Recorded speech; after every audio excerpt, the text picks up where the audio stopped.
Yes, yes, easy peasy.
Hello, hello, hello. Hello, everyone. Good evening. Hope you guys are doing well. Hello, friends. Sorry I was running a little late. I made amazing chicken tonight. It was so good. But it just took a long time to make.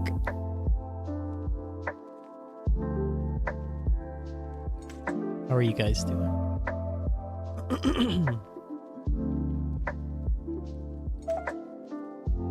It was seriously so good. I love chicken so much. It was very easy. It just took a long time. All I did was chicken breast. I seasoned it with salt, pepper, onion powder, garlic powder, paprika,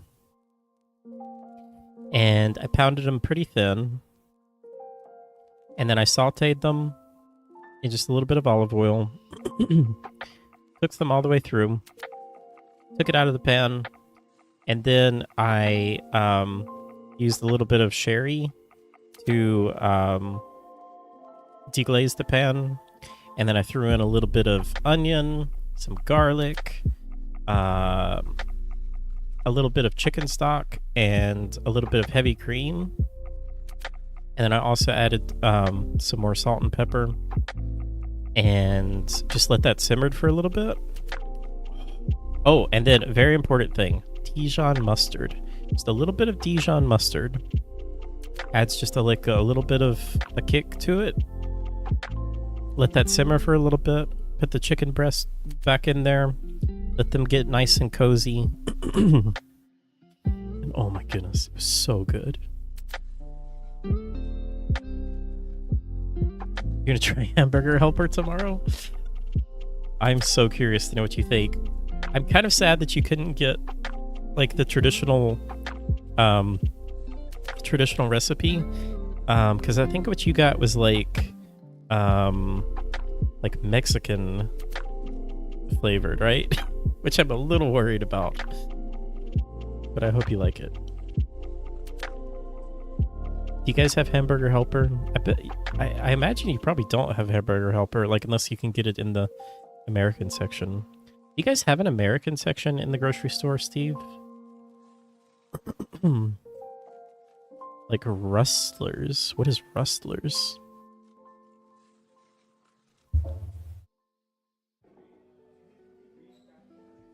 Rustlers? Rustlers Steakhouse? I don't think we have this. Is this it?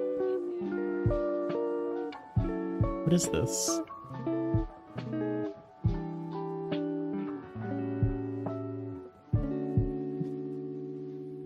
I'm sorry, Steve, but those are two words that should never go together. Microwave and burger? No, no, no, no, no. Look, I'm not like some people and like totally anti-microwave. The microwave has its purpose. But you should never, ever microwave a burger. What are you guys doing? Please don't. I beg you. It's so easy. I've got to do a cooking stream and show you guys how to make a burger. Because it's so easy. Oh.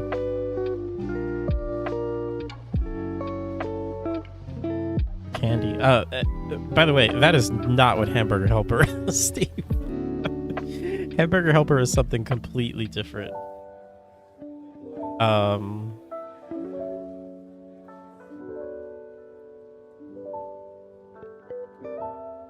This is Hamburger Helper.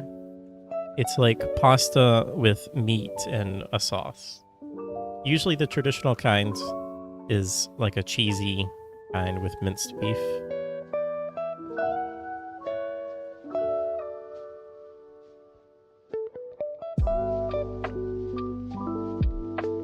We had an American section mostly for candy and hot sauces. Ooh, hot sauces. But they added sodas and food recently.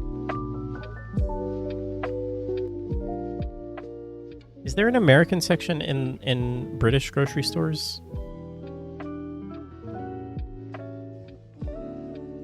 We had pasta and sauce in uni because I had no time to cook. I used to microwave hamburgers, but Hal cured me on that. Thank goodness.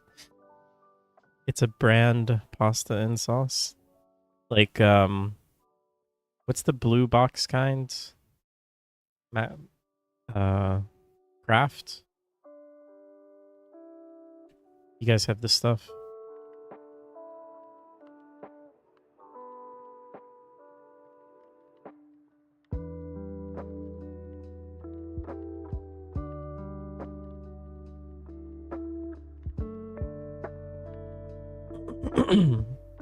Honestly, Kraft mac and cheese is fine. It's like, there's like different stages of mac and cheese, right? There's like the super cheap stuff that you buy, like that. That's fine. It has its place. But then there's like the really good, like homemade mac and cheese that you make. That's like a whole other category.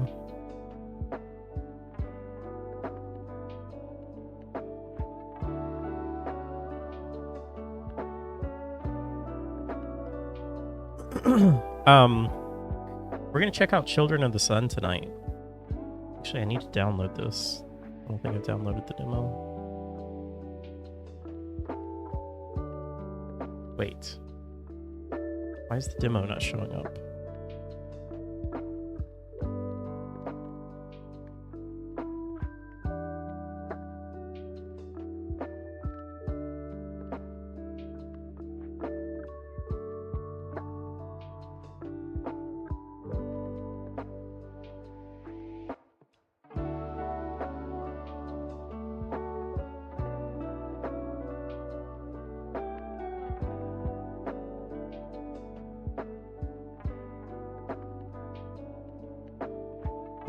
Had a ton of flavors. You could just boil milk in a pan with butter and empty the packet into the pan and simmer. I like convenience, but I couldn't eat cheese that is from artificial powder or American cheese. But you can microwave a burger.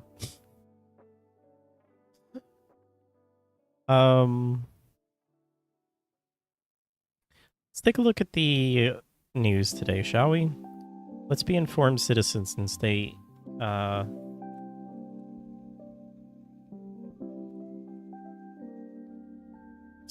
in the know. And by news, I mean gaming news. Helldivers 2. Man. Either of you guys played Helldivers 2? I really want to play Helldivers 2.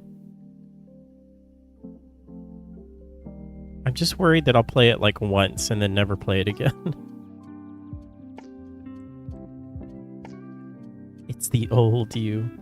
We have American sections, but we tend to be small. Wait, but tend to be small. We have the equivalent of American cheese, like Dairy Lee slices. I don't know what Dairy Lee Dunkers is.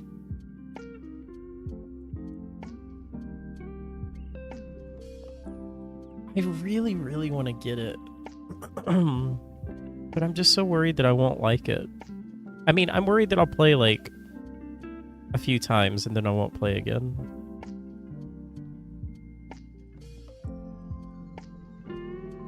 And I don't want you to buy it just because of me. Get it for Suvi and she'll play it once. That's what I'm worried. Ugh. But it seems really fun. One of the most anticipated city builders. This is Manor Lords. Yeah, I'm pretty sure this is Manor Lords. Manor Lords looks so good. Oh, it's coming to early access, though. Darn you, early access.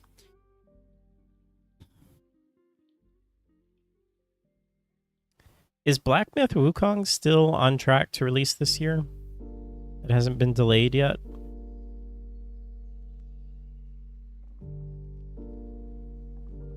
Thank you, Zeptimus. Welcome. I know. It makes me think of Bannerlords too, Steve. Hello there.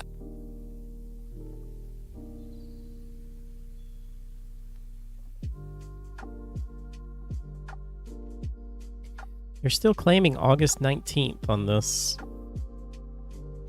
I think this has got to be delayed, right? There's no way.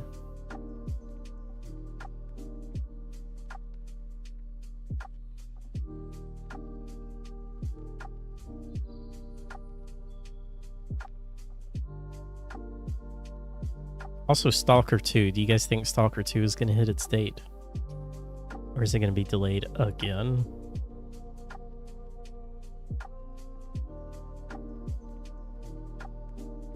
You want to play Far Cry 5 with a bunch of people? I'm curious of more than... Oh, isn't it 4-player co-op? Or is it just 2? I'm doing good, Septimus. How are you?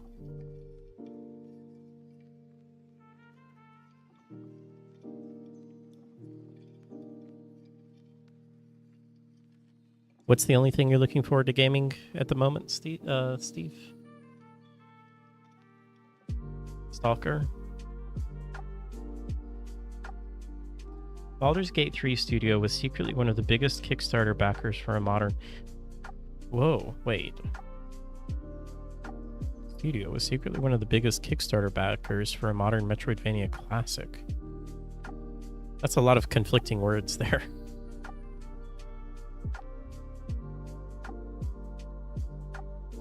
Larian Studios backed the unholy indie Blasphemous. Oh, that's interesting. How cool. Those guys at Larian, they're so good. You seen that game? Stalker 2 coming out? You mean Stalker 2 getting delayed? I'm just kidding. I say at this point, it's like 50-50 that it comes out and gets delayed. It's been delayed so many times. I just don't believe any dates. I will not believe that Stalker 2 is out until I'm playing it on Game Pass. Day one. Day one on Game Pass. Larian can do no wrong. I know. Just remember, no one's perfect. No studio is perfect. Larian has their flaws. Whenever there comes out to be some story that like, oh... they did something bad. Don't hate them because of that.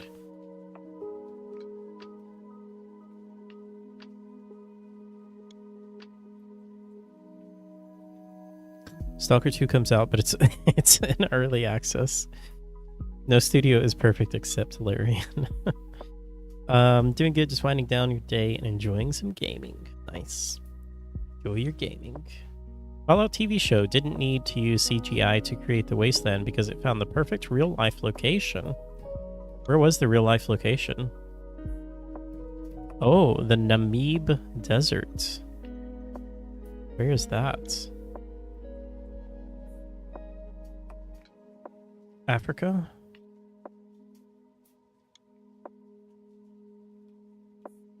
It could be there in 1 day and 11 hours.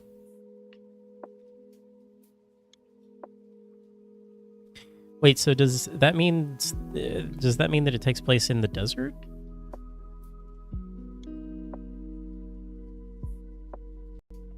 New Vegas style? Try not to avoid spoilers. It's okay. Well, I guess for other people I should try to avoid spoilers. I'm honestly not too worried about spoilers.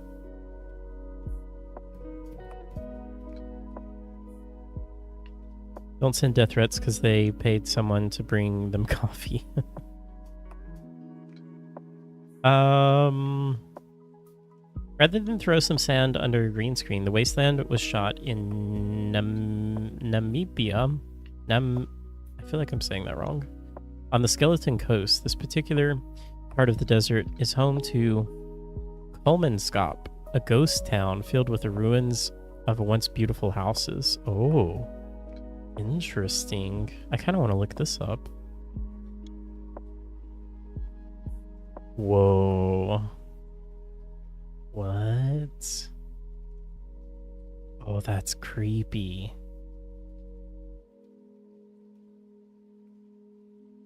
Diamond. Oh, that's actually kind of sad. Because this was probably blood diamonds.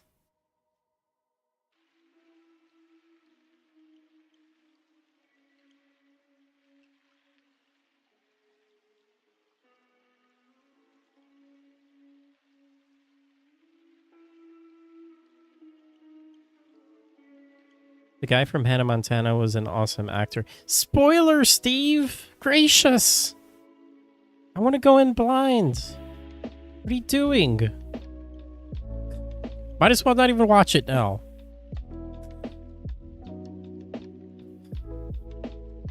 Completely ruined.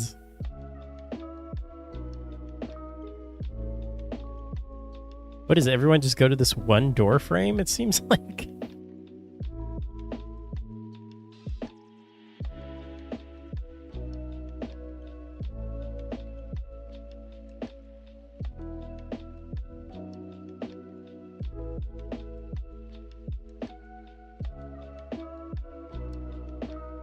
Forbidden Zone was completely abandoned in 1956, with a private ghost tour company turning it into a tourist attraction in 2002.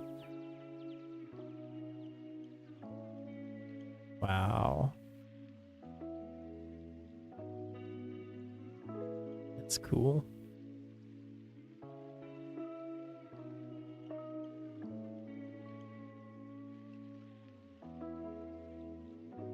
Fallout Show feels like an adaptation of a game that doesn't exist. I mean, that's true, right? Because it's not like telling the story of one of the games, isn't it? Like it's its own story. Bannerlord surpassed Hades 2 on Steam wishlist. Wow. That's pretty crazy. Star Wars Outlaws has cameos that should please old heads and young heads alike, but don't expect to be hunted down by Boba Fett.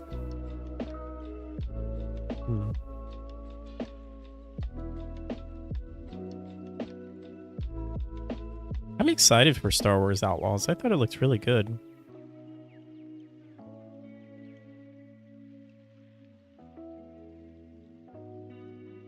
You're halfway into episode 1 and you will cry and never forgive for actual spoilers, though.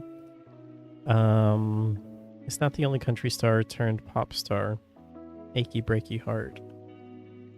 It's new lore. Friend of mine, when we were kids, we used to swing on swing sets. And I don't know why, but we would sing Achy breaky heart and swing on the swing sets whenever we did sing that song.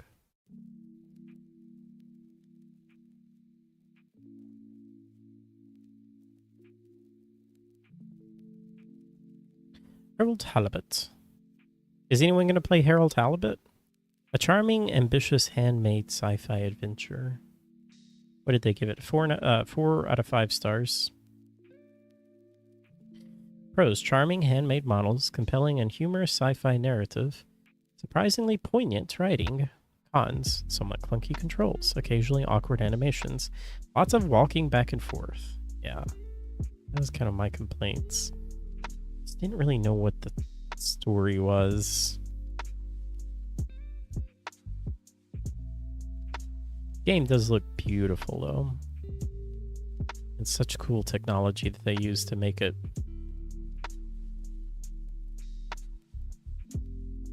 Your Jabba the Hutt was behind the season pass. What? What does that mean?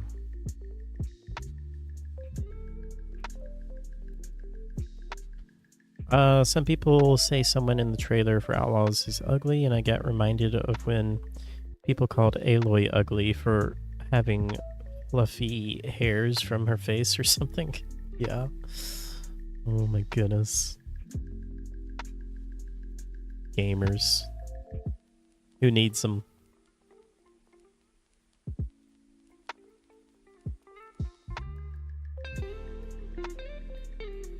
Saw an article that said that the character was locked behind a season pass. What does that even mean? Do you like, you don't play as Jabba, do you? That would be that would be interesting.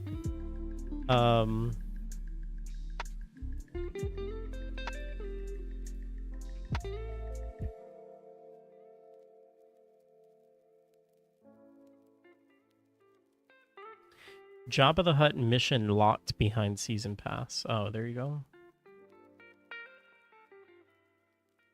To me, that, like, before I read anything, it just sounds like this is people making a fuss out of probably something that's not really that big of a deal to make a fuss out of. But it's just like, ooh, Ubisoft, bad. I have to make fun of them. Hello there. Hi, Draco. Welcome in. Thank you so much. I didn't realize it was showing people that it was my affiliate anniversary. But how is this any different from any other game locking a mission or like an entire expansion behind a season pass? I would probably say it's not any different. But people are just making a big fuss out of it because it's Ubisoft and it's $130 game or whatever for the gold edition. Big Game Corps get a crap before a game even comes out. Ubisoft has already come under fire for single-player games. Star Wars Outlaws having a season pass, but fans are expressing frustration once again upon noticing its highly anticipated Jabba the Hutt mission is locked behind it. As reported by Spanish outlet, whatever that is, Ubisoft's website outlining the contents of the season pass, an optional extra to the $70 standard game, so far only available through its $110 gold edition and even more expensive $130 ultimate edition, reveals it includes access to Jabba's Gambit mission at launch. Play the exclusive Jabba's Gambit mission at launch. The Season Pass explainer reads, just as Kay is putting together a crew for the Canto Bight heist, she receives a job from Jabba the Hutt himself. Turns out that ND5 owes Jabba a debt from years ago, and he has come to collect. Yeah. I can understand how people are upset about that. That is pretty stupid. At the same time, you know it's probably going to be like a 5-minute mission that's just like a fetch quest or something.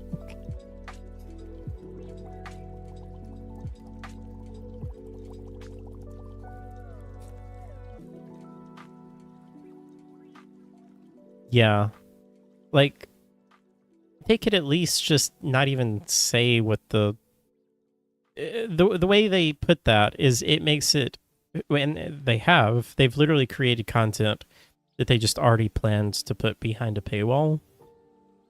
And to me, it's a little different if you, like if you sell a season pass, like Starfield is a good example. Like Starfield has a season pass, which I already bought. And they haven't even made that yet, right? That's going to be like an expansion that they're going to make. Or maybe they've made part of it, but like they haven't, released it. It's not like you could buy it day one and play it and it's locked behind content. But at the same time, I don't know, man. Like, I feel like, yes, it's scummy, but why is this such a big deal where there's so many other games out there that lock stuff behind paywalls and content and all of that stuff?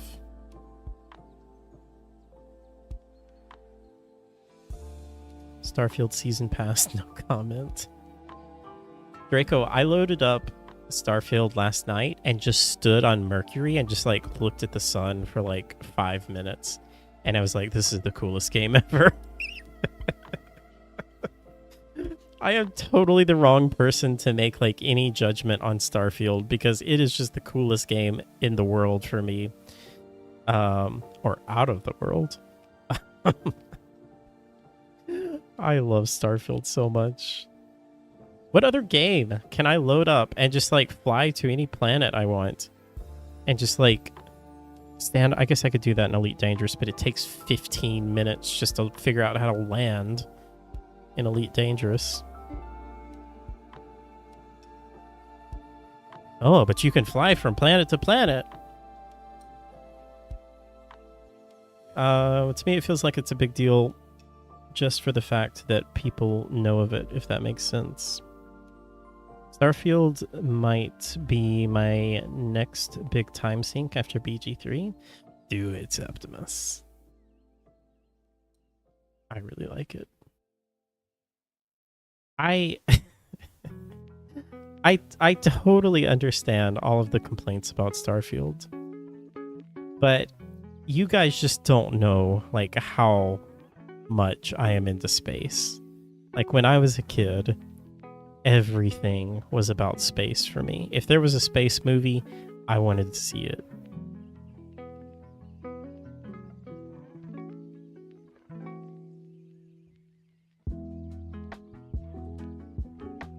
You don't think you'll ever be tempted enough to buy Starfield unless they pull a complete No Man's Sky and overhaul almost everything in it? I don't know. I don't know what people want out of Starfield, honestly.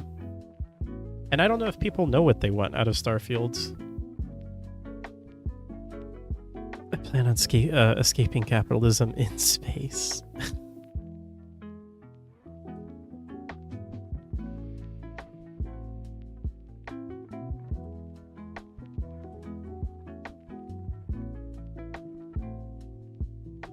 Unclear how much of the Jabba the Hutt content will be locked behind the season pass, but Ubisoft has said that the past players can work for and even betray Jabba as the head of... Okay, so it's probably like you're going to be able to do other missions without having the season pass. There's probably just going to be like... Again, like how is this any different from like Sony doing something where they lock an exclusive mission, or they do this all the time with Call of Duty. They always have like an entire mode that is locked behind the console. Why do we not get outraged over that? The mission description sounds very much like the introduction to working for Jabba. However, at the very least, this confirms $70 won't give players access to all of Star Wars Outlaws. IGN has asked Ubisoft for clarification and comments.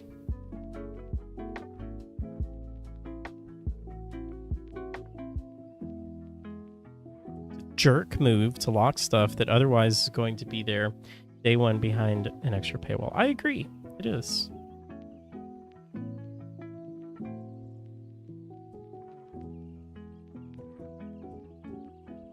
Maybe if enough people didn't buy the season pass, then they wouldn't do that.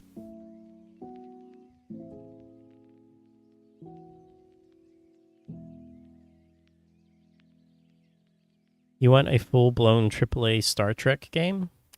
Steve, play Mass Effect. Because Mass Effect is the closest that we're ever going to get to Star Trek. And honestly, it's very close to Star Trek. But I am with you. I would love a full-blown Star Trek game as well. You want a new Mass Effect game? Suvi, did you know that there's a Mass Effect game coming out?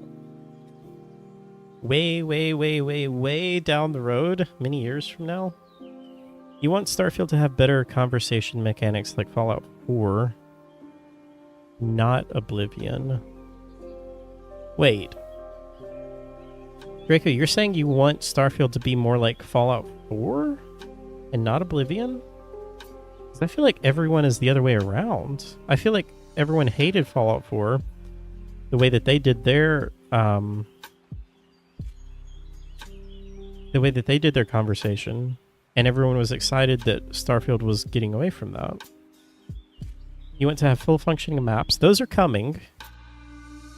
I agree. Their maps are awful, but they are fixing that. And I want more content on the hundreds of random planets to explore.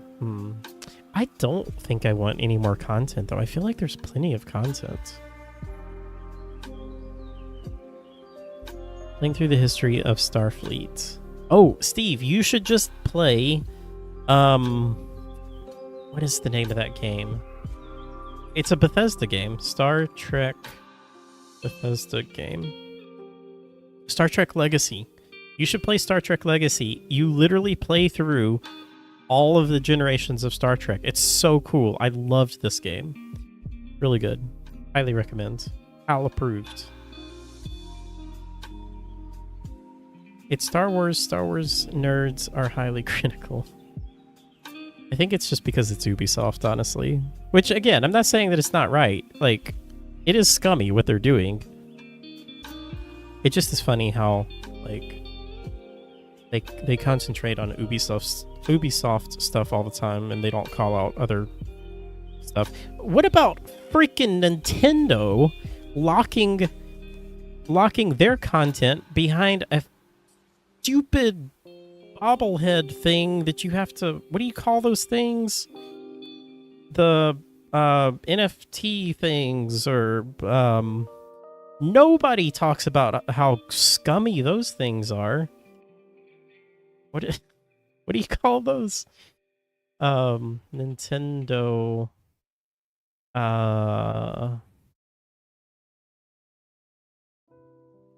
shoot, what are those things called?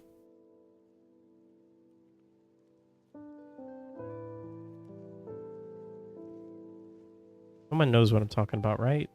Me? No, not me.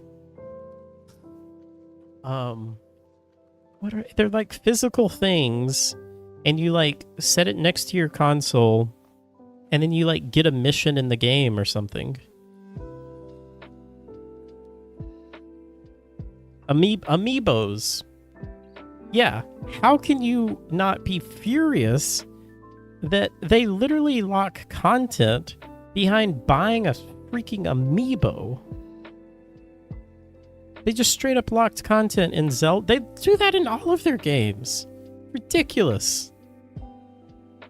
But no, we don't ever talk about Nintendo. Amiibos are collectibles.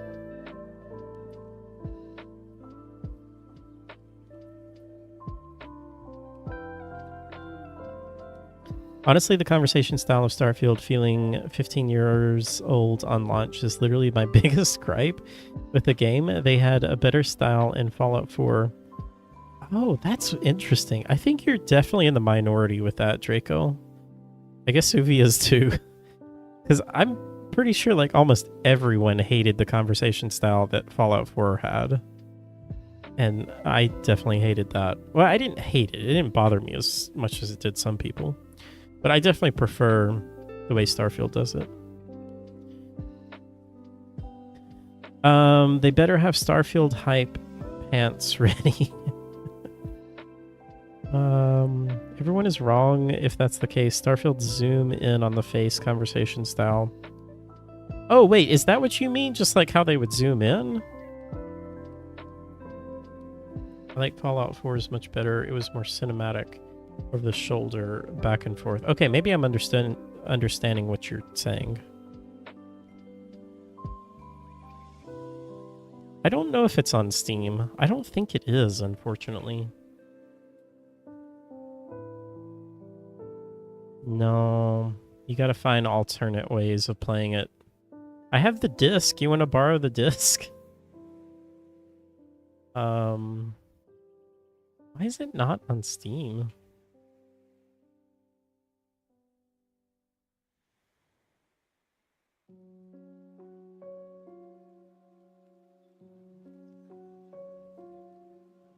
Oh, that's I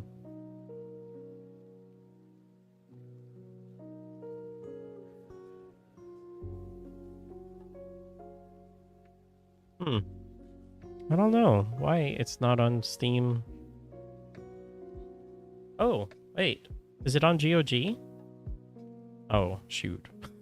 I hate when I find something and I'm looking for a game and I see it's linked to GOG and then it just turns out to be one of their forums that they're like, we want this game on GOG.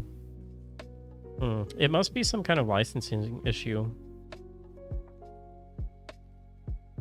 That's too bad. I'm sure you can find out how to play it, if you know what I mean. There are ways.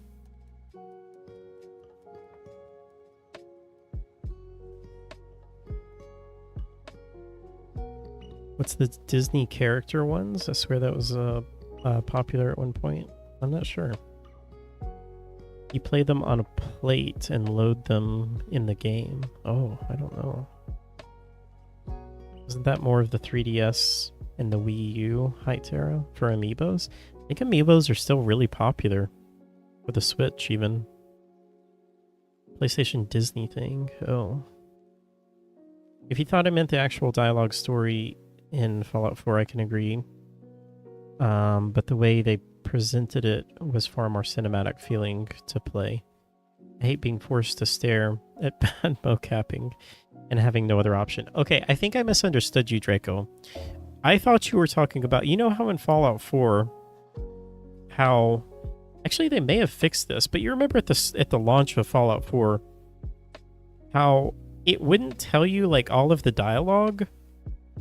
You had like the 4 options, and like you would go and talk to what's his name that gives you all the missions, and your dialogue options would not actually say what you were going to say. It was like, it would just say like a little snippet of something or like a thought or something, and then it would be completely different from how your dialogue would actually be.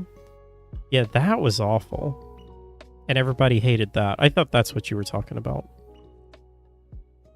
Oh, Disney Infinity. Yeah, I've heard of that. Honestly, I remember more about the character personalities than the story. Story was boy gone, I guess. I can agree with that being annoying. I hate it when you pick something and it says something totally different.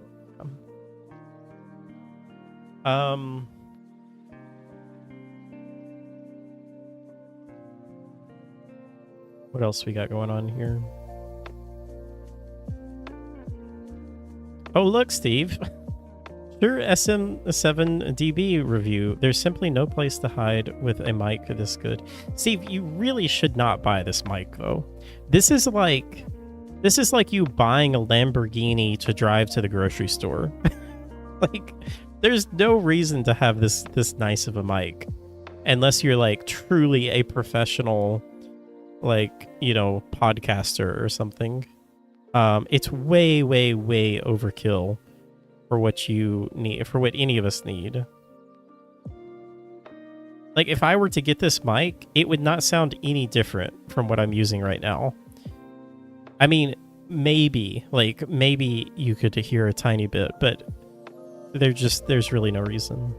That's my opinion anyway. It's fairly expensive. Plus you have to have the audio interface. You're going to spend like $600, where you could spend under $100 and get like 99% as good of results. But anyway, that's just my thoughts.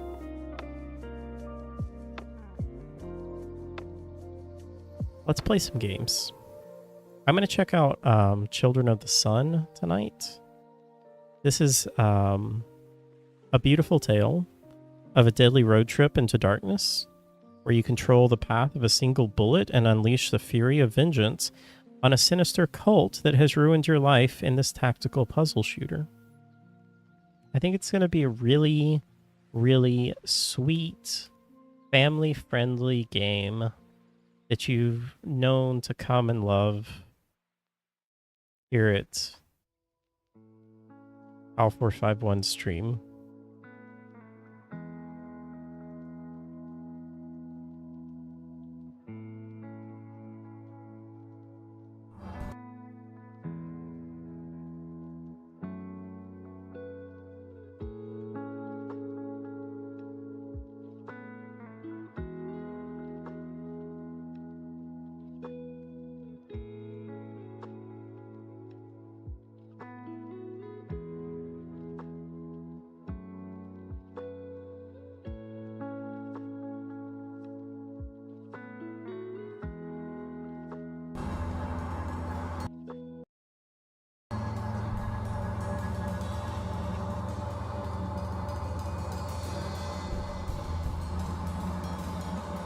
There's just so many conflicting things.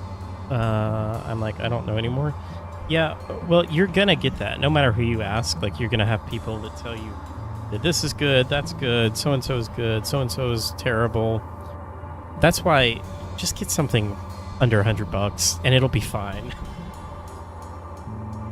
Like, there are plenty of really great things that you can get under $100, and like, I don't know. I personally, I don't really want to have to deal with the whole audio interface, and it just complicates things so much.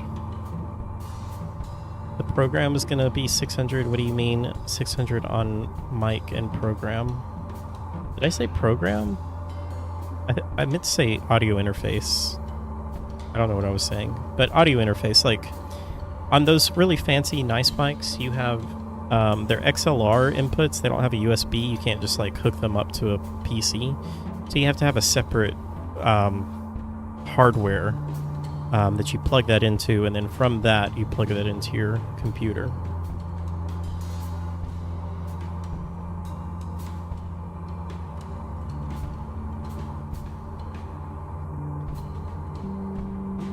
Yeah.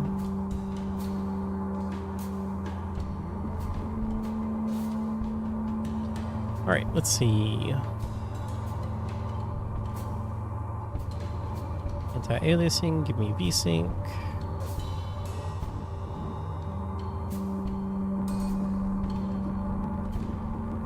Go hunting. Oh, she's got a mask on. That's... oh.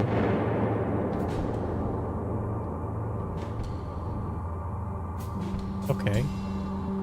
Raining blood.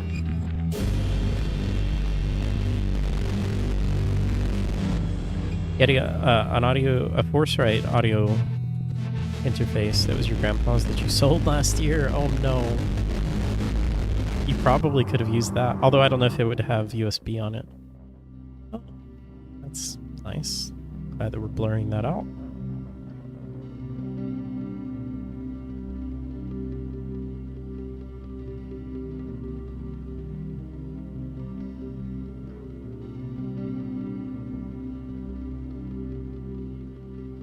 You didn't know where to shoot that guy?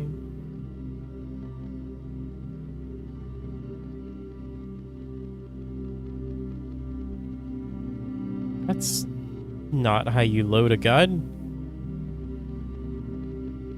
Animations are hard. Move around the environments and find the target. Whoa. Okay. The controls are kind of weird. So it's only mouse controls. Okay. And you have a clear shot. Aim. What?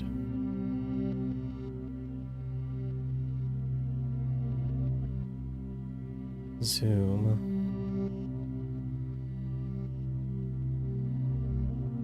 Mark them. Shoot.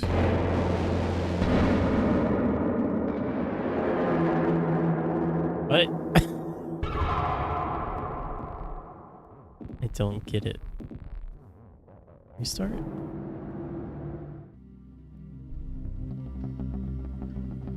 I'm a terrible shot. Oh wait, am I supposed to... Oh, it has to be like one shot, one kill.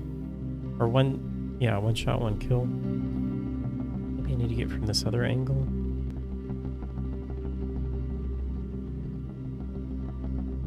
Uh-huh.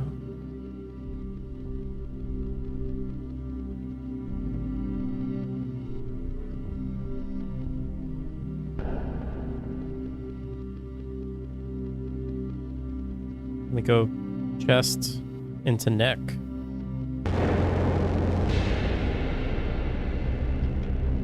Oh, now shoot the other.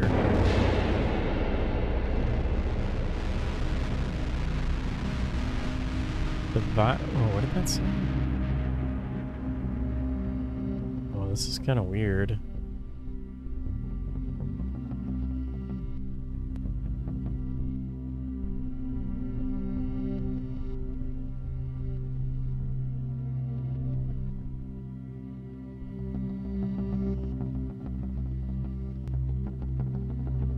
it's kind of like a puzzle game, huh? Although, I don't really know... Huh.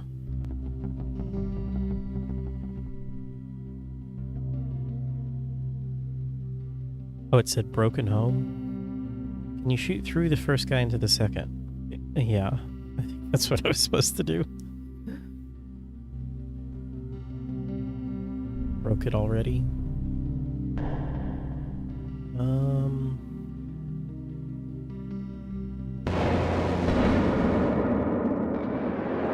I think I missed.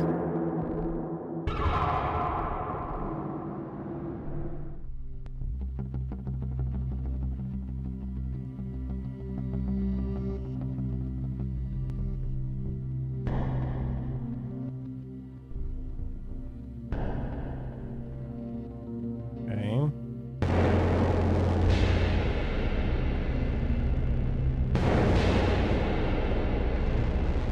You like the font? I really like the style. It's very stylish. So what if I just try to...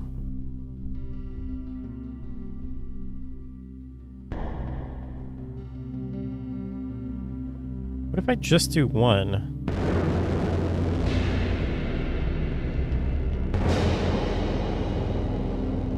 Oh.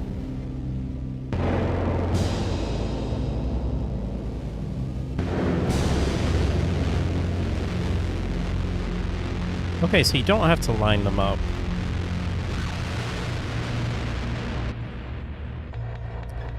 Neat.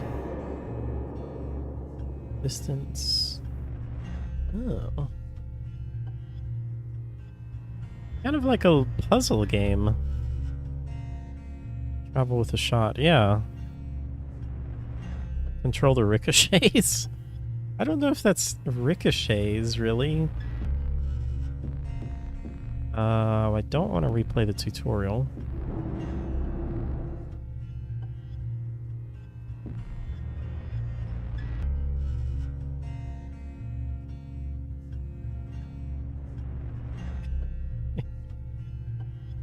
Ooh, woohoo. All right, let's see. Gas tanks make the world burn brighter. Being stuck. Oh, this is neat. So it shows you like the leaderboards.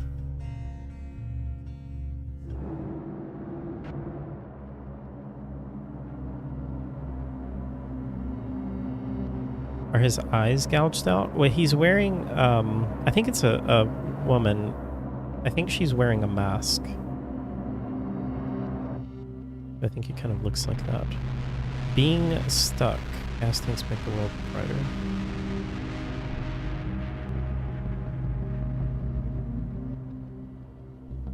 Oh, okay, so I can only go so far. I almost wonder if I'm supposed to play this with a controller. Maybe that would feel better. Because there's not really aiming so much.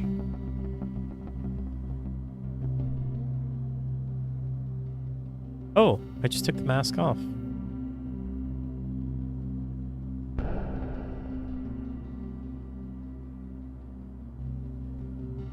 So should we shoot the gas tank?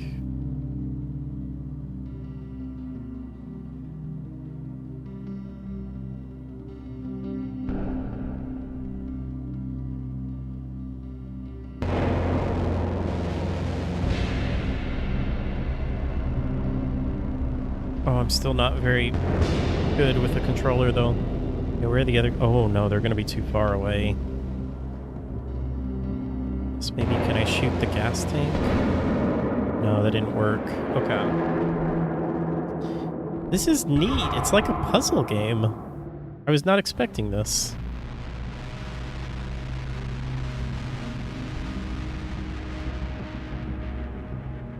Yeah, I like it too.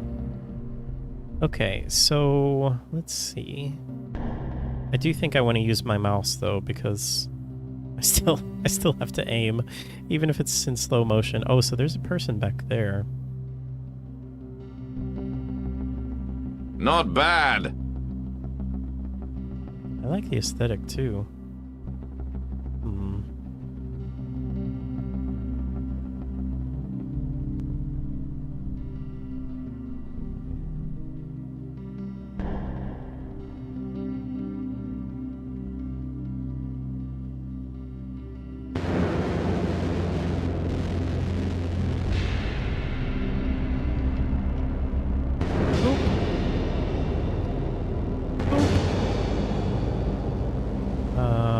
I still can't see them. I thought they were going to be over there.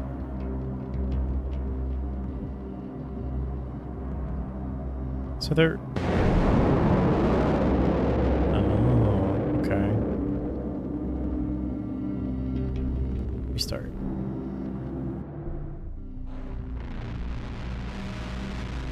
Yeah, the number of enemies is on the top right there.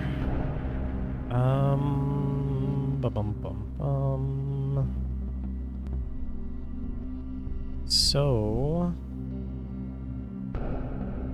we do this. Let's try and shoot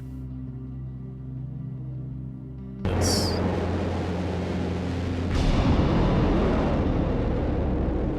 Oh, I can't see anything. Oh, did I kill both of them?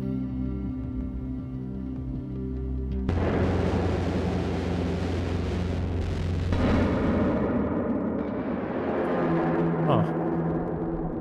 What am I missing here?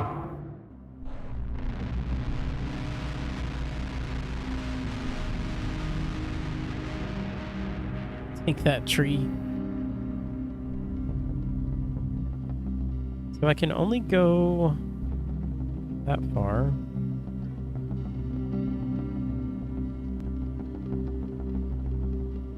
I can only go that far.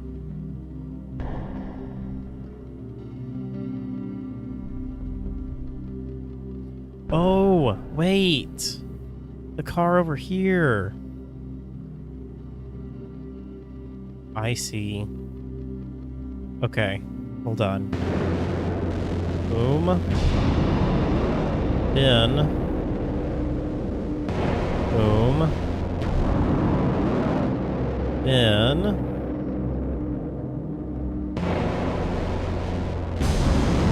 Ah, this is cool. Murder, fun.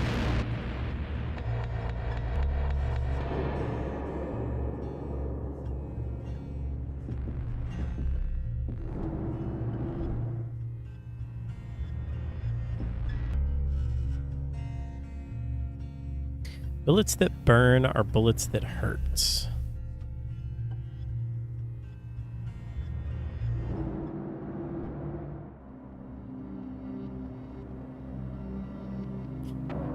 You heard it here, folks. Murder is fun.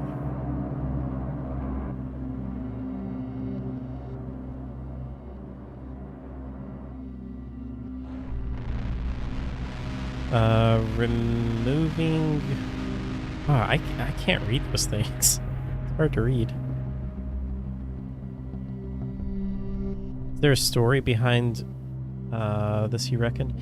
Yeah, I don't know if it's shown here, but I heard that the story is like you're basically seeking revenge, kind of like a Kill Bill situation, like you know in Kill Bill 1, the girl, the anime that plays in the movie, like how her parents are killed and she tries to get revenge. I think the developer even said that was like the inspiration for this. It's like kind of this anime girl that goes and gets revenge for this mob boss that kills her parents.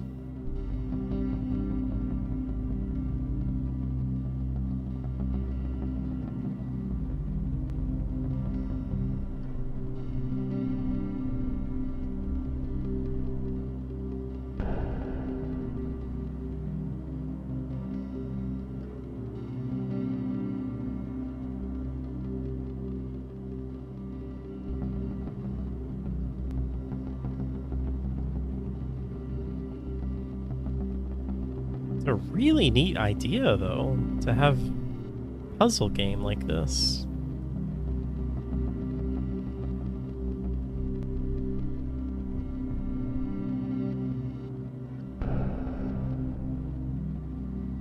All right, well, let's just try something. Let's go with this guy, and then...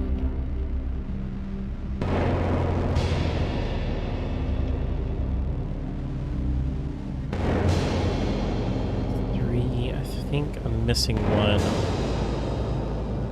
Oh, no. Back out here.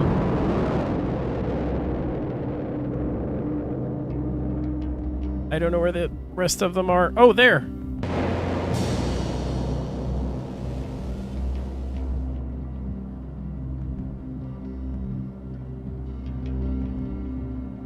No. I can't. Oh, shoot, I had it.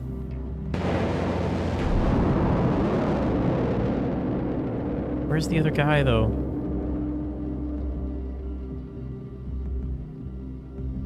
I don't know how long this lasts.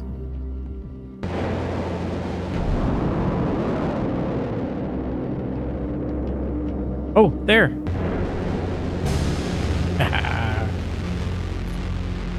Glad there isn't a timer. I don't know if there's a timer, though. I think there is. But that one, it didn't seem like there was. First try, that's right.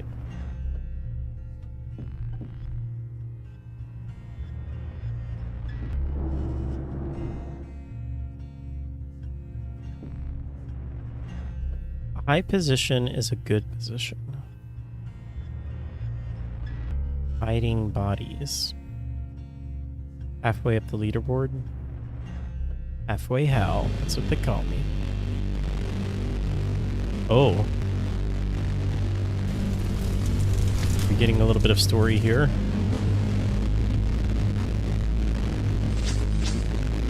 Goodness. Kinda dark.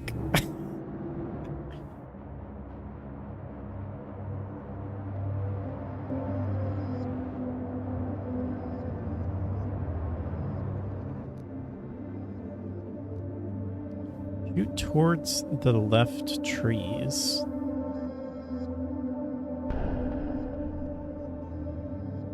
Like here?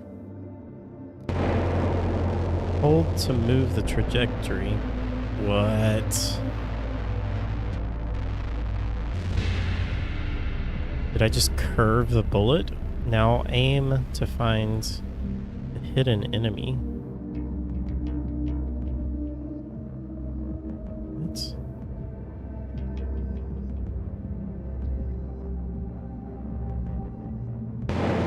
Oh.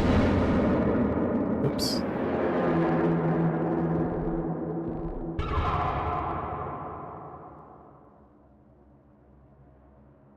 Does she have psychic powers or something? Maybe. Kind of felt like Salad Fingers' video on acid. Yeah.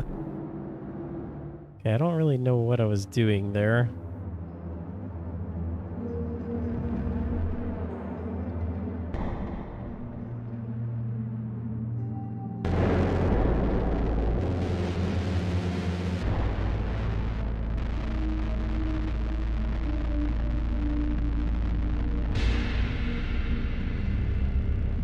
Now aim to find the hidden enemy. Oh, wait. Oh! It's like Wanted. Did anybody ever see the movie Wanted? Curve the bullet.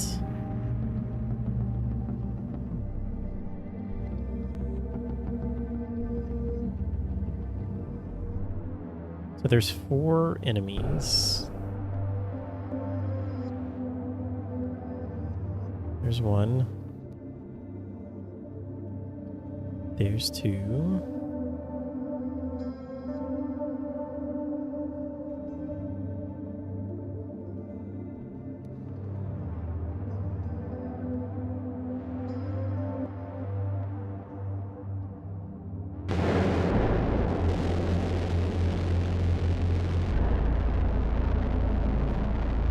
This is cool.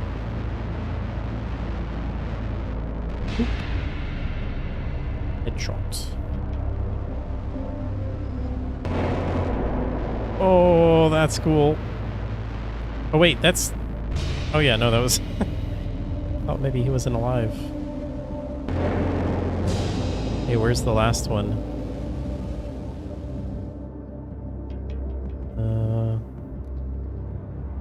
I don't know where the last guy is. Okay, let's see if there is a timer.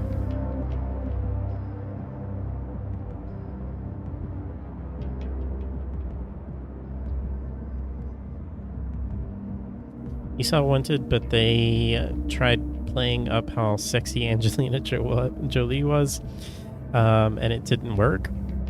Didn't work for you. At the end, he uses the sniper from... Yeah. No, I think you're thinking of the right movie.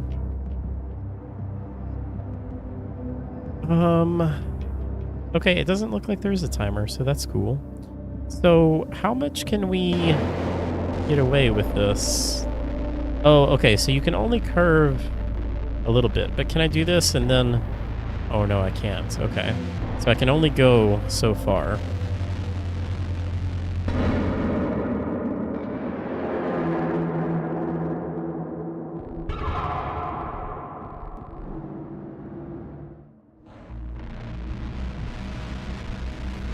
So I wonder if the other guy is maybe up here.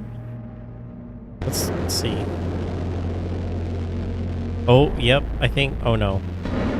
Oh, shoot. I thought I saw him. My favorite sniper film has to be Leon. Like Leon the Professional? He wasn't really a sniper, though, was he? Or are you talking about, like, that one scene with, what's her name? Where they shoot the guy with the paintball.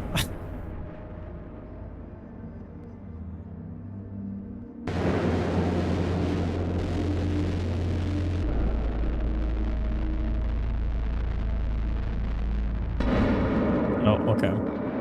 There's nothing up there. Natalie Portman, yeah. It was called The Professional here in Canada, I think, too. Yeah, I think, wasn't it called Leon the Professional? Or maybe there's just, like, multiple names.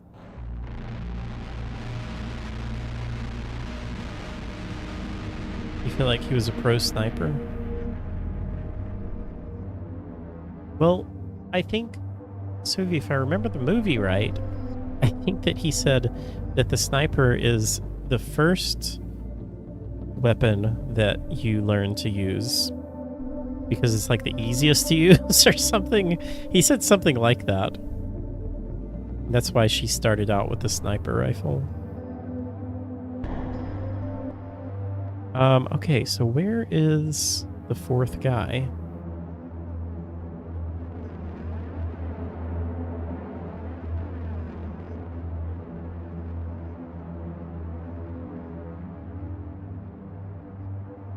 In Europe, it's just called Leon. That would still technically make them snipers, yeah.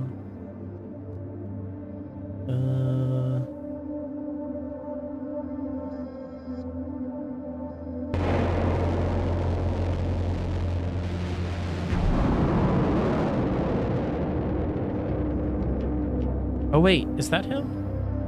That's him. Okay, so I need to hit... Can I do this? Yeah. Oh no, I can't move it! Bend it farther! Okay, well we know where the guy is.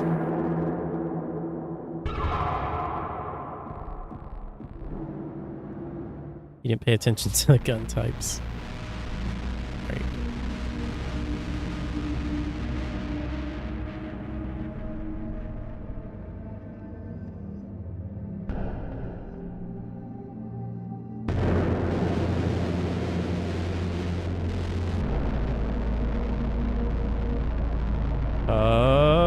Bluey! And now, maybe I can do this. Yeah, there we go. Flat. And then this guy.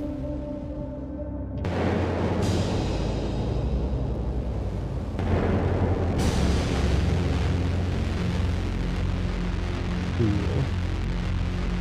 Talking about movies, I have the itch to watch the Highlander movies. I haven't watched those in so long.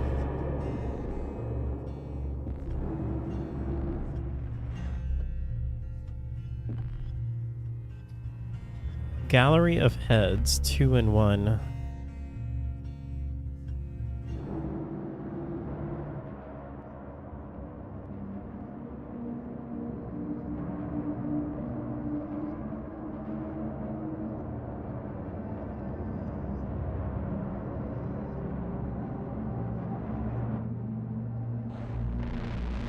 9? Oh dear.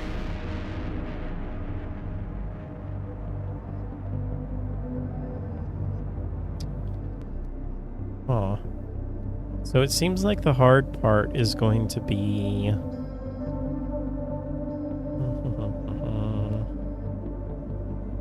Do we start on the inside or do we start on the outside? I feel like we need to start on the outside, right?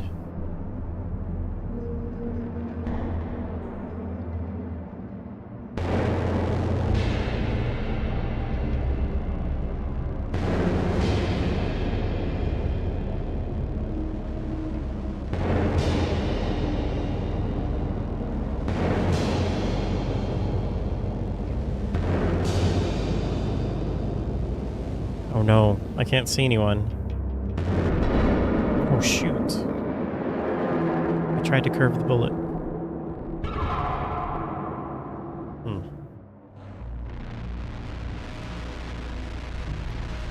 No?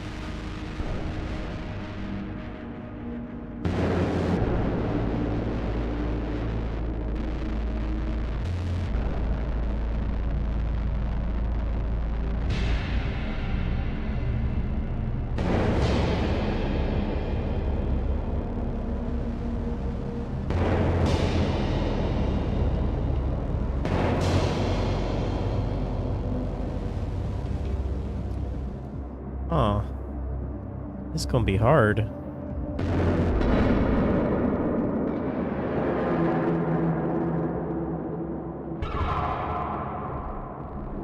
Okay, maybe we need to...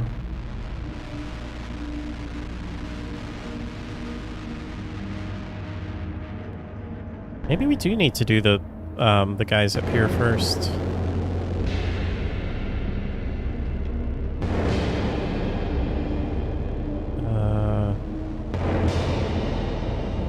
I can do this guy. Oh yeah, here we go. I can do this. And then... Shoot, but that guy over there...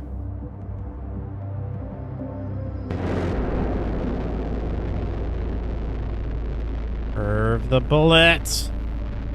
But I don't know if I can... I don't know how this is gonna work. No, I can't do it far enough. Okay. So I would have gotten it if it weren't for the guy that's walking up the steps. So, oh, what did I do? I didn't mean to do that.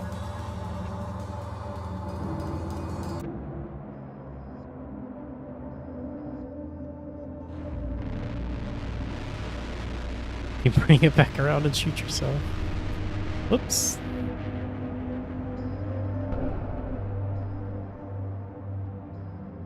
Or, actually, we could just take this guy out first. And... This guy... this guy... I feel like... This guy... This guy...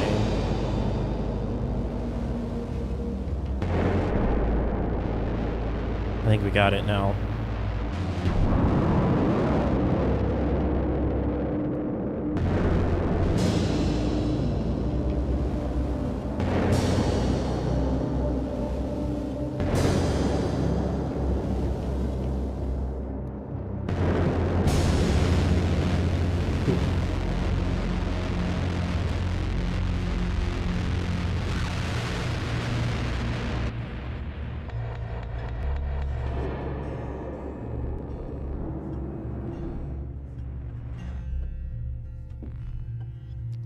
Okay, breaking contact. The sun shines through.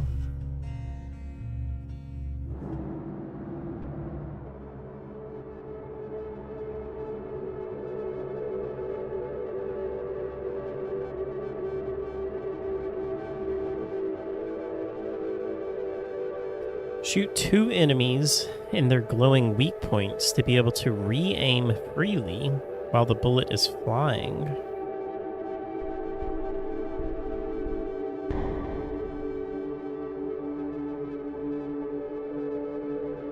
Okay, so I'm assuming this is a weak point.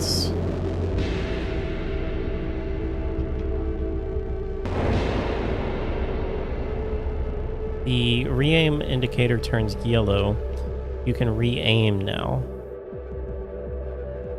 Shoot towards one of the arrows in the distance and press once during flight. Oh.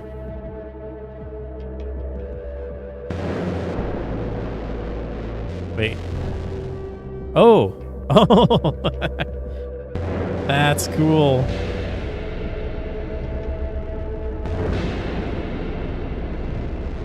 Okay, that's neat.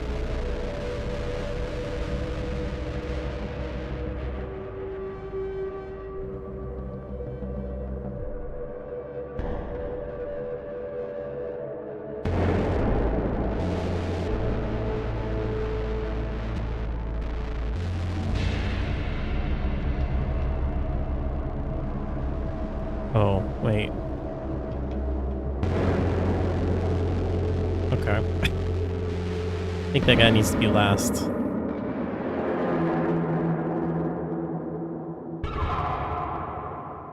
Never bugger. Wait, you didn't know bugger was explicit? Is it?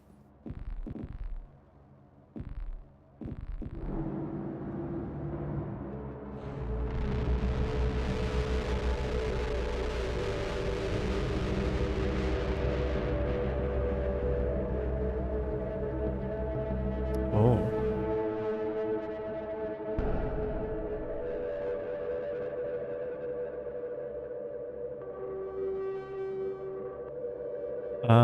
Does that mean that I can't shoot him? Okay, that's bulletproof.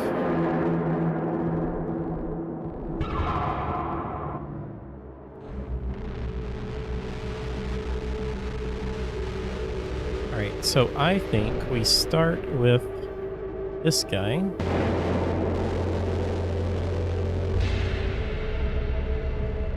And then this guy.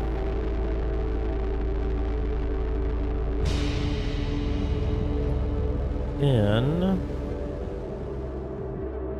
oh.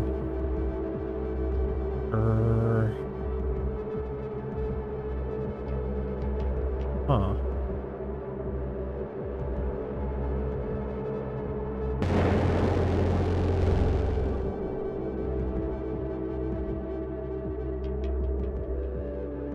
How in the world are you supposed to do that?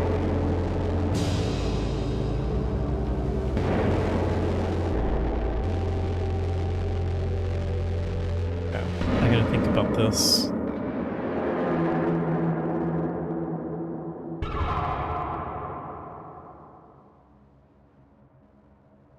Wait, it's censoring bugger for you?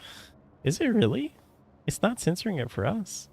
In some countries, it's much more offensive than others, apparently. One of those words. Anyway, that's for you today. Good night, guys. Good night, Suvi. Thanks for hanging out. Sleep well. See you later. Okay, how in the world are we going to do this? Actually, I think I know how. So maybe.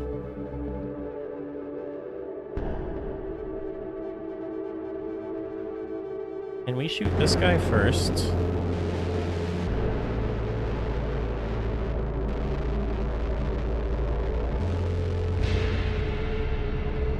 Then this guy.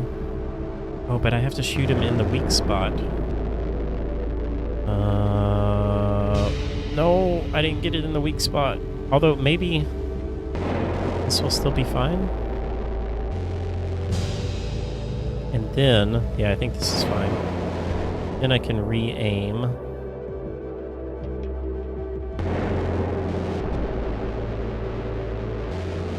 Yeah, there we go. That's cool. Man, this is such a neat idea for a game.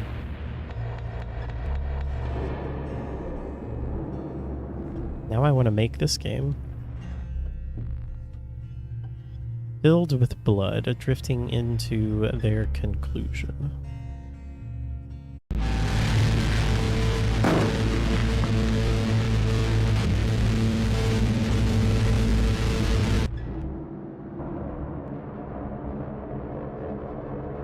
Quite an interesting spin on a shooter, yeah.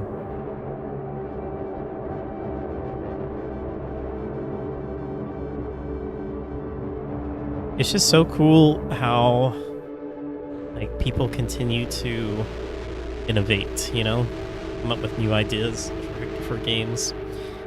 Okay, so this is gonna be interesting. So let's see. So we got guys over there. We got moving targets.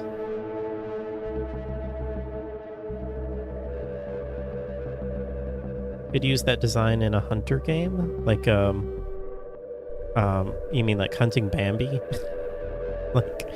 like a deer hunting game?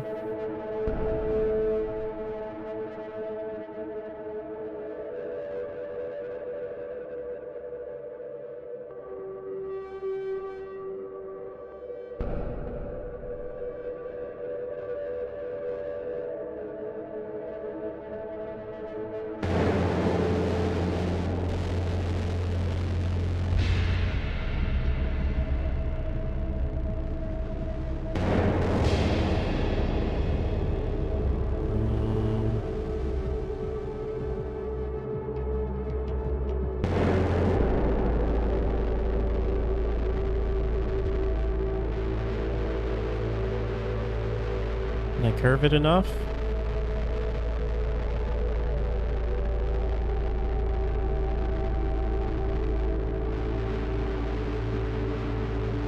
Oh, this is cool. Oh no! Oh, I got him. Okay.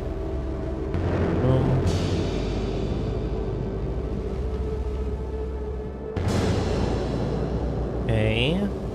Now where are the other two?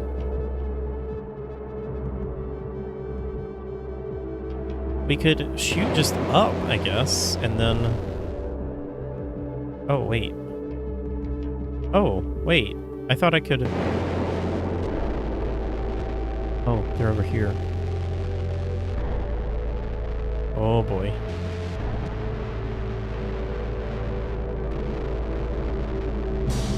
Got him.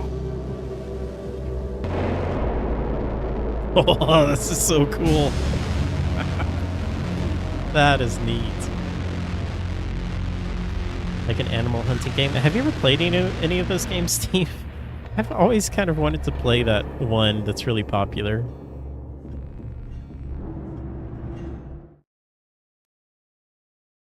That up in the air trick was handy. Yeah. Oh, that was it. Oh, man. Okay, this game is really cool. Wonder how long it's going to be. It's Renee Rother. Music, additional writing, additional game design, cutscene art, cutscene editing, additional art. Oh, Devolver Digital. It's being published by Devolver. Of course. That's really neat. Wonder if this is their first game. Of course, first game. Wow.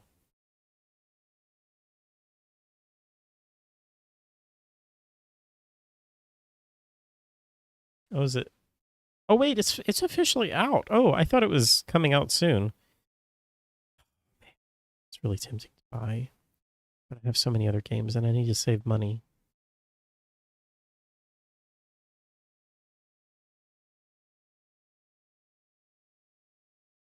Here we go. Burning with anger, the girl wages a one-woman war against the cult, taking them down cultist by cultist, bullet by bullet, until she reaches her true target, the leader. Along the way, she will unravel the dark truth about this mysterious order and the atrocities committed by them in the name of their master.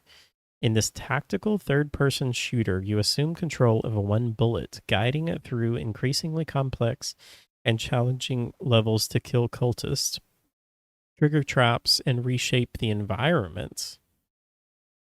Each shot counts, and ruthless precision is rewarded. Taking down the cult is deeply satisfying. Doing it with style, even more so. Man, what a cool idea for a game.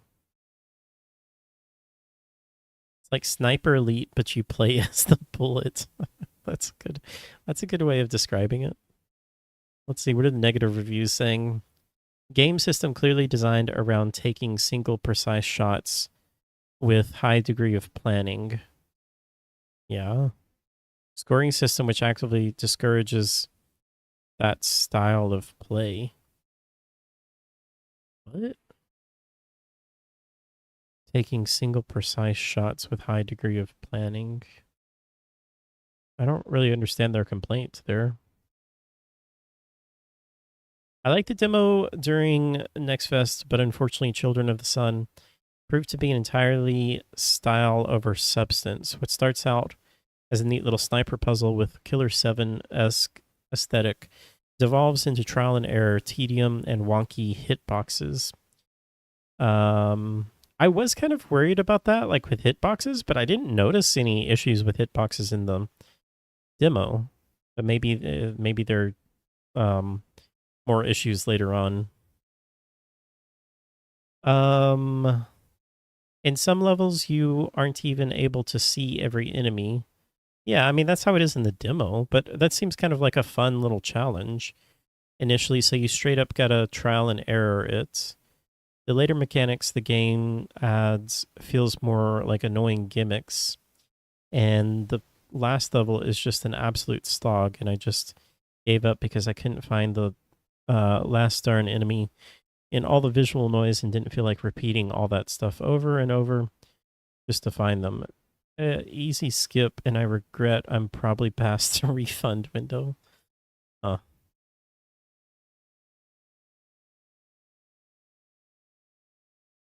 Wait, this person recommended it, but then they refunded it?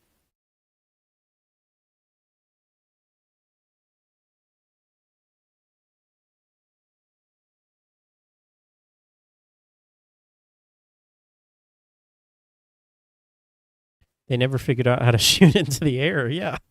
That just seemed obvious to me. Like, just shoot up, and then you can just look down.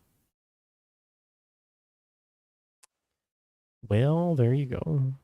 It's a cool game, though.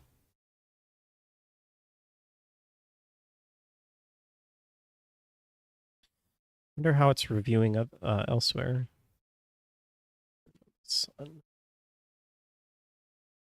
9 out of 10 on Steam. IGN gave it a 7. Let's see, what do they say? Bills itself as a tactical third-person shooter, but not all of those descriptors are equally relevant. Yeah, I don't know if I would really say it's a third-person shooter. Third-person puzzle shooter. I mean, I guess technically it is, but like when I think third-person shooter, you know, you obviously think like, I don't know, like Division or something like that.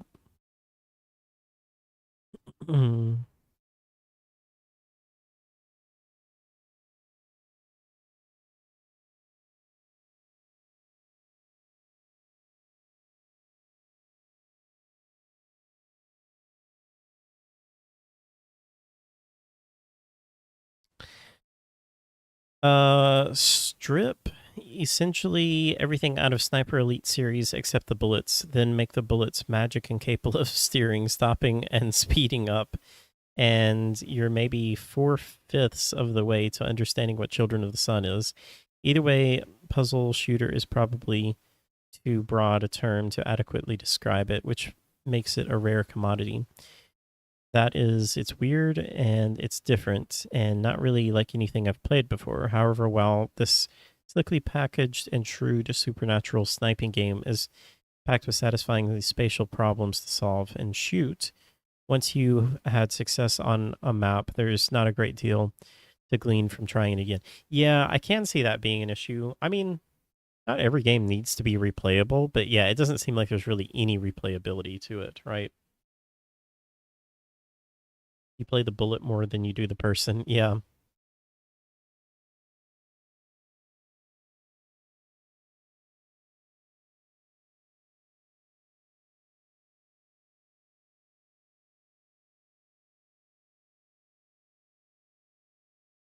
Basically a one and done game. Yeah. But I mean, it's $15, you know? Like, it costs $15 to go and see a 2-hour movie nowadays. If you play a game and it's more than 2 hours, and even if it is just a one-time thing, like, that's perfectly reasonable in my opinion. But I know that seems like a really controversial thing. Like, some people, you know, they want to get like 1 hour for every dollar they pay out of it or something like that. Isn't Super Hot a one and done? Yeah, it really is. Actually, Super Hot is actually quite similar to this now that I think about it, isn't it? In a lot of ways. And Super Hot is so fun in VR. That's the only way that I've played Super Hot, and I can't imagine not playing it in VR. What are interactive maps? I don't really ever look at IGN. Pistol Whip is good as well. I haven't played Pistol Whip. Hello, Minish. I've 100% completed all the areas in After Image. I have 3 quests to finish and 7 more endings to get. My goodness. Wow. I'm glad you're enjoying that.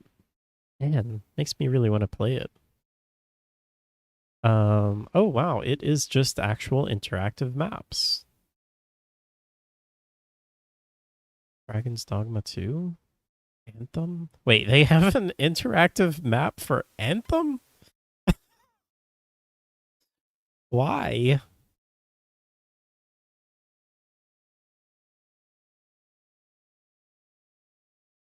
Assassin's Creed 3? Whoa, did you guys know that they have these?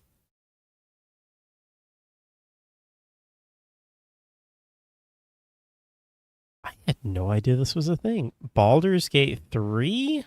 I've heard of that game. Oh, actually, that might be kind of spoilery. Let me look at the Shadowlands.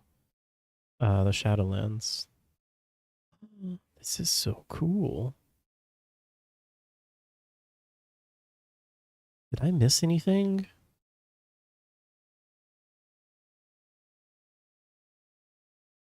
You're actually surprised you've enjoyed it so much? Scratches that myth song itch as we wait in limbo.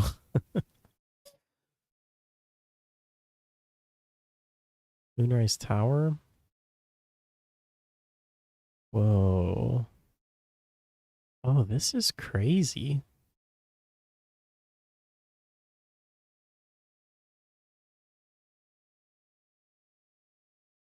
Wait, Steve, I don't know if you're joking or not. Do you not know do you not know what Anthem is? Anthem was the third-person shooter that BioWare made after Mass Effect Andromeda. That was a total flop.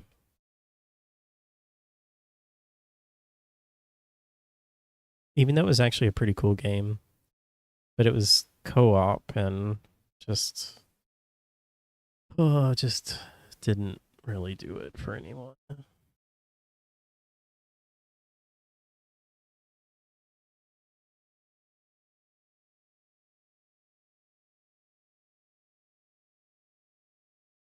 Anthem had some cool ideas, but yeah, it missed the marks. Yeah, I really liked Anthem, like the parts that I played, but the way it was designed to be played with people and like it was kind of a live service elements that they had integrated in it. It was kind of like Destiny a little bit. And then they just completely gave up on it. Like, honestly, they did the exact same thing that they did with Mass Effect Andromeda. They were supposed to have DLC and all this stuff for Anthem, and it just completely gave up on it. Just so frustrating. Dark and Darker. Days Gone. Man, Days Gone is a game that I really want to go back to. Dead Island 2. Death Stranding. Defiance.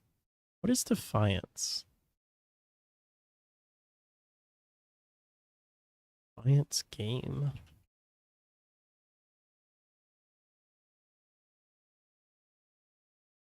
Oh, it's a multi MMO. Gross.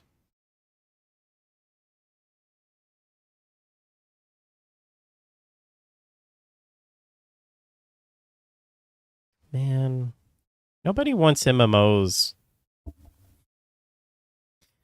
just kidding.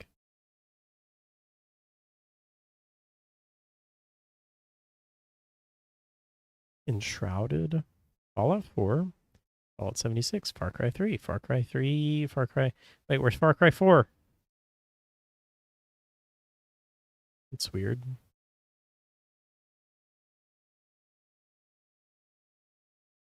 Wow, they have maps for Forza Horizon 1. Gracious. They have a Game of Thrones map? What?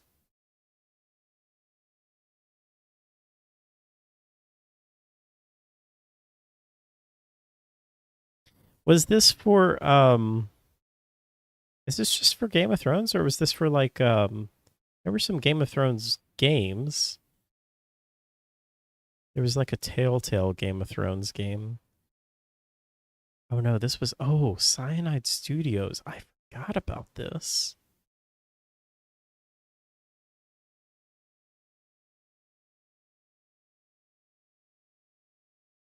Wow. I wonder if this was any good. Experiencing the amazing adventures of one of the most fascinating universes amidst conspiracy and betrayal. Try to survive the orchestral machinations around the Iron Throne. So is it just like a single player game? Wait. Do I own this game? Oh, I own this game. Wait, I've played this game. Apparently, I've played 0.6 hours of this game. I have no memory of playing this game at all. I own all the TLC for it as well. Oh, that's funny. This is when you know you have too many video games. Oh, goodness.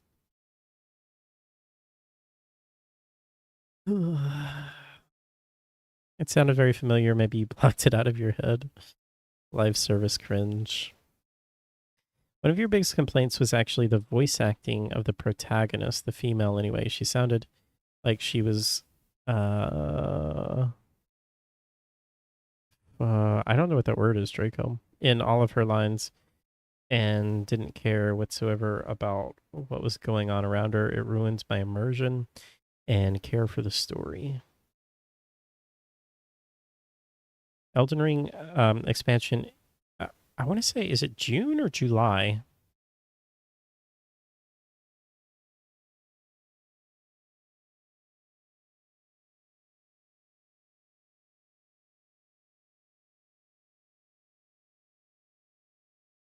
June 20th. Gracious, I can't believe that's only 2 months from now. Maybe you should redeem a 12-hour stream for Game of Thrones. Oh, goodness. Steve, you still have to get past the first boss? Steve, you got to get to work, man. You got a long way to go. That's a very big game. Ghostwire Tokyo, God of War Ragnarok, Gotham Knights. Wow. This is so interesting. I had no idea that they had this. Halo Infinite, Hogwarts, Horizon, Immortals. Man, Immortals was such a good game. And I'm so mad that they canceled the sequel. Freaking Ubisoft, man.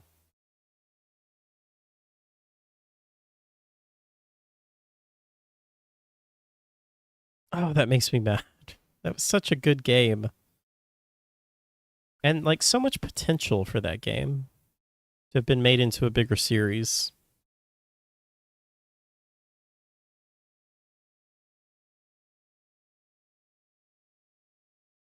Ni no Kuni. Planet. Pokemon. Prince of Persia: The Lost Crown. I really want to play that game. Rage 2 Realm Royale.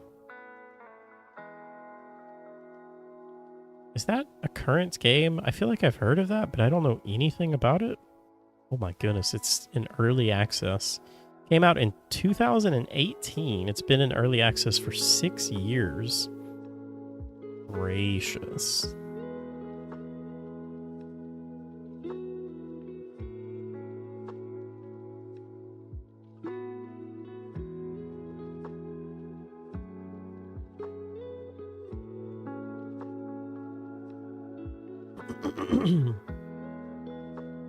You're terrible at Dark Souls type games. Well, you gotta get good. Immortals was awesome. I need to play the DLC. I know, the game was so good. You slowly get better the more you grind away. But yeah, they're tough as nails. I bought the first Dark Souls when it came out, but never got past the first area, but I'm a sucker for the art style. I'm sure you must have heard my story with Dark Souls, right, Steve? I know everyone else has heard it like 1,000 times, so I don't know if I want to retell it. I will retell it if you haven't heard it, though. Starfield. Oh, look, here's your maps.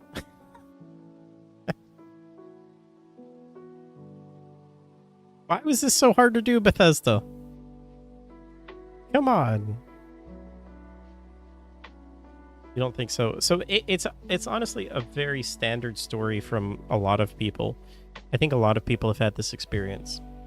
I bought Dark Souls shortly after I played through Skyrim because I heard that Dark Souls was like one of the greatest RPGs in the world.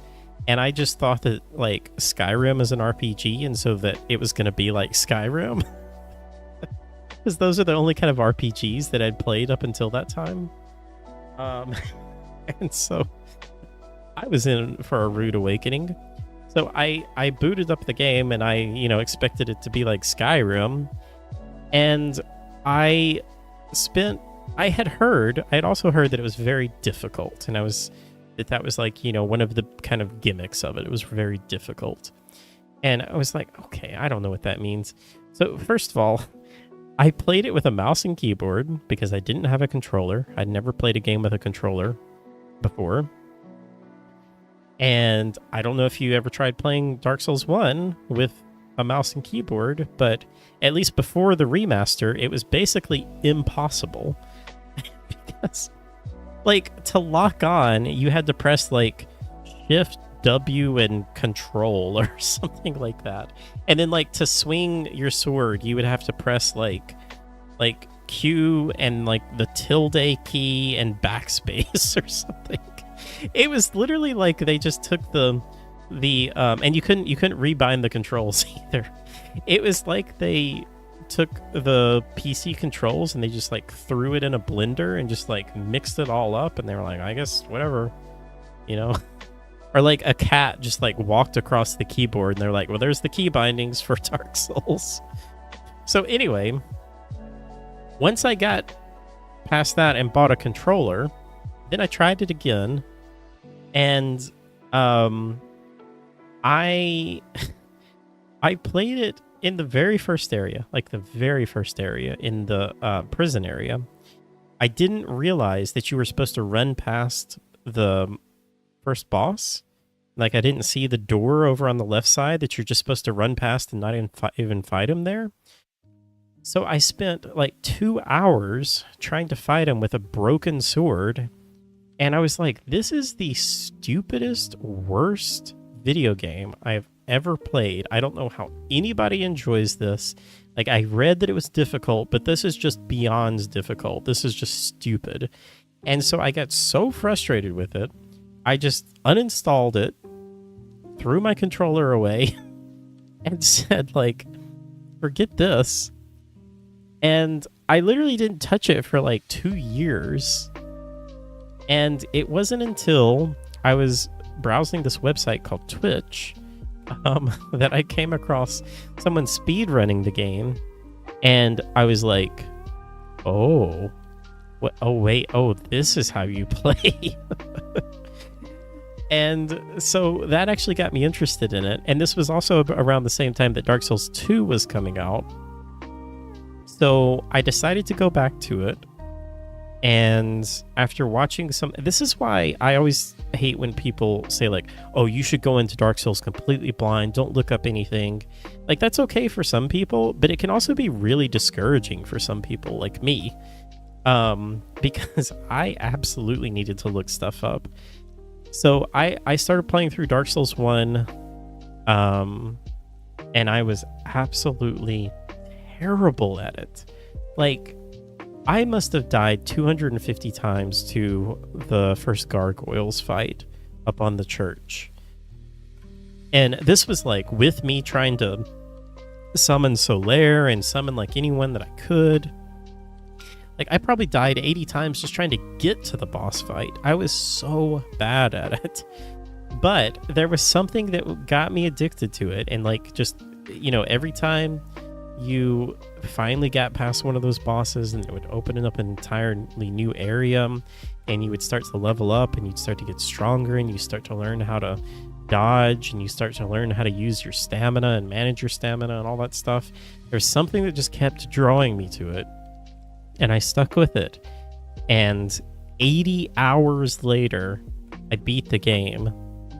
And I had used summons and all this stuff, barely beating it. The last boss fight probably took me 300 attempts, but I finally beat it. I actually kind of played it simultaneously with Dark Souls 2, and I would go back and forth. I would get so frustrated with Dark Souls 1 that I'd go to Dark Souls 2, play a little bit of that. I'd get so frustrated with that, I'd go back to Dark Souls 1. And so, yeah, so I finally beat the game after like 80 plus hours. And then I realized that I had missed like half of the game. I'd missed like a third of the bosses, and I didn't even know that there was DLC, and I owned the DLC, and I didn't even know how to like begin to find the entrance to the DLC. And then I looked up that you had to, like, you know, do the crazy thing that you have to do to get into the DLC. And so then I played through the game again,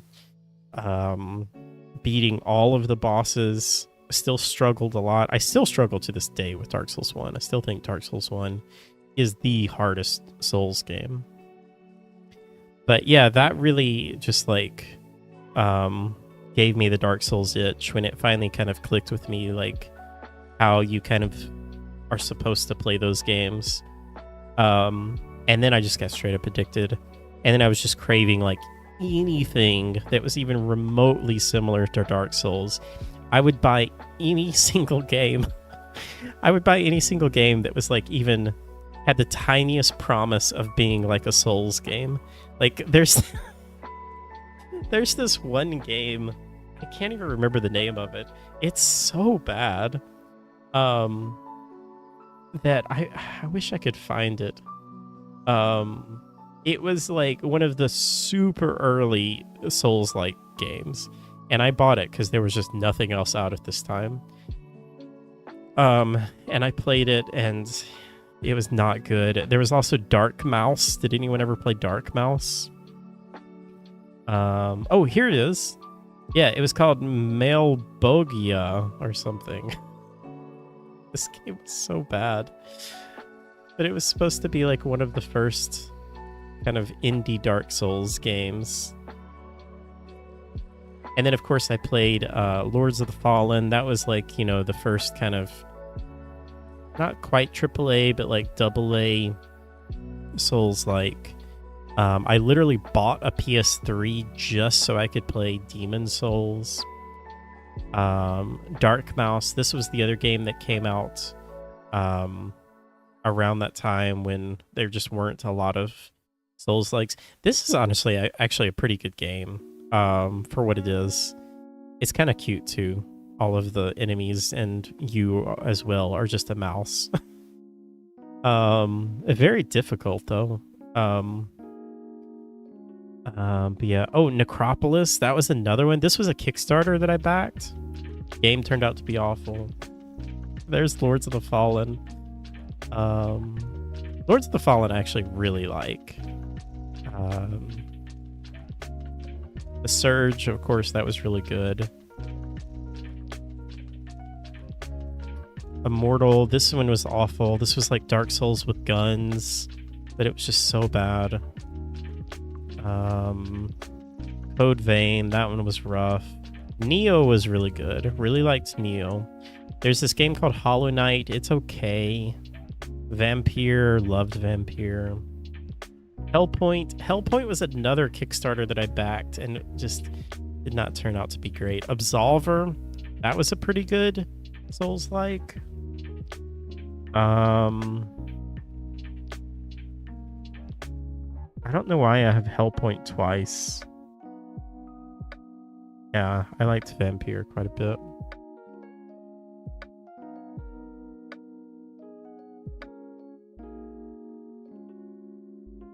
Between Neo 2, Elden Ring, and Bloodborne, I've become adequate at Souls-likes. I better get to the grinds then. When I first played Dark Souls, I literally threw my controller and turned off the 360. So now that I'm mature, I try it on PC someday. Yeah, I'm really ashamed to say this, but I broke a controller once when I was playing Dark Souls. I got so mad. I know it's bad. Remnant from the Ashes, that's another kind of Dark Souls with guns. Dead Cells was great. Dark Light, is this game actually out now? It is out. Minish, did you ever play Dark Light? I really liked this game. This is a good Metroidvania.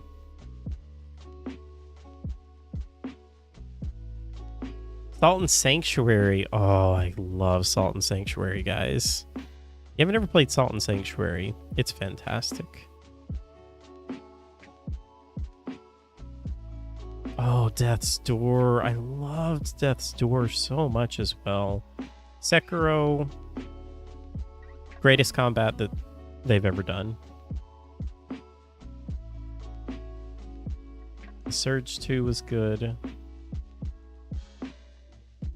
Elden Ring is just a masterpiece. Yeah, Dark Light. You might want to look it up. Yeah, although it's quite violent. But I liked what I played of it. You bet every gamer has thrown a controller at some point. I don't know. I honestly can't believe I used to do that. Like, I used to get so mad at Dark Souls. It really brought out the worst in me. The worst rage I've ever done is throw my Mario Kart SNES cartridge at the wall when I was a kid. See, Minish is not. Luckily, it still worked.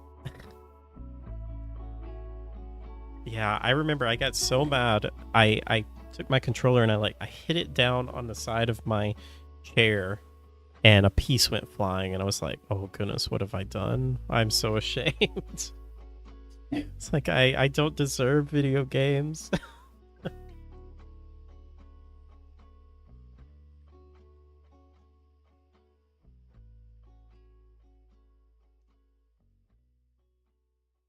That's an interesting question though. Like, what is the how do you ask that? What is the most upset you've ever been because of a video game? Now, nowadays, like, I just get really depressed. Like, if I suck at a video game or if I can't beat a boss or something, I don't know. I shut down. I'm like, I don't deserve video games. I'm no good. I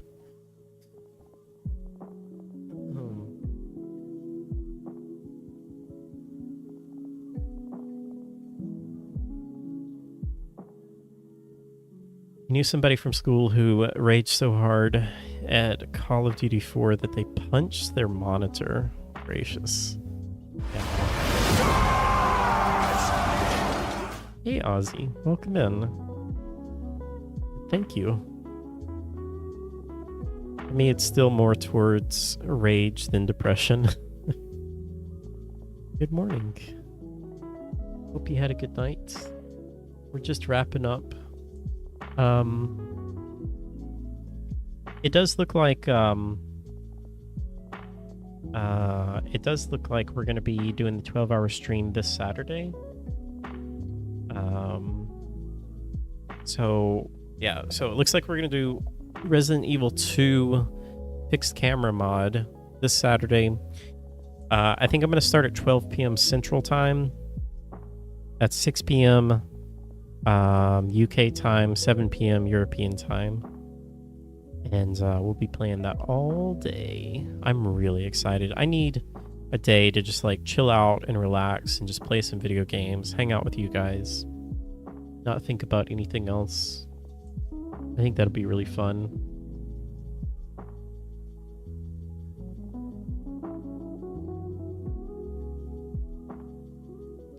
But yeah, I think I'm going to go ahead and say goodnight, guys.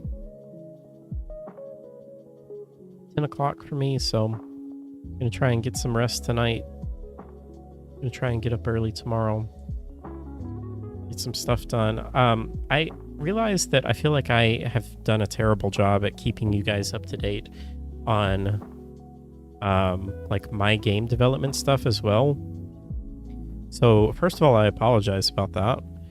I didn't realize that I was doing such a bad job until I think Draco or somebody was asking like, hey, are you still working on that game that you said you were working on? And yeah, that made me realize like, oh man, I really need to do a better job at communicating with you guys that I'm still very much working on a video game. I have done nothing but work on this video game for the past year and a half, basically. And I still work on it every day. And I even have like a team of people that are helping me with things now. So, yeah, I need to do a better job at kind of communicating with you guys. And I really want to do, and I might start doing more during the night streams. I might even just like straight up do some game development. But yeah, we're working on a new demo. We're getting a new demo ready that I think is going to be way, way, way more polished than the demo that I made in November or October of last year. It's going to be way better than that. And I hope we'll actually have the game actually finished relatively soon as well. So yeah, anyway, I'll try and keep you guys up to date with that and tell you a little bit more about what is going on there. And I'll be back tomorrow. We'll play some Baldur's Gate. And I probably won't stream on Friday if I'm going to do a 12-hour stream on Saturday. But I'll stream Wednesday night, of course, and then Thursday during the day, and then take Friday off, and then we'll do the 12-hour stream on Saturday. So anyway, thank you guys so much for hanging out. Thank you guys, as always, for all of your support and just being here. It really means a lot, and I really appreciate it. And I'll see you guys tomorrow. Bye, everyone.